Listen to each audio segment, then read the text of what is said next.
கண்ணனை காணாத கண்களில்லை, காணாமல் நாளது நகர்வதில்லை. கண்ணன் என்றாலும் கள்வன் என்றாலும் கருணை புரிவான் ஸ்ரீ கிருஷ்ண பகவான்.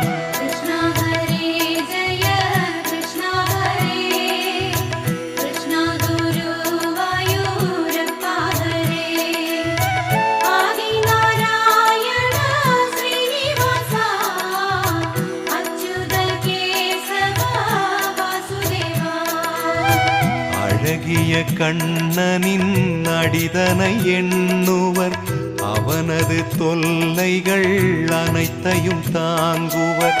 வெண்ணையை திருடிய கண்ணனின் லீலையை கண்டு ரசிப்பதே கோபியர் வேலை.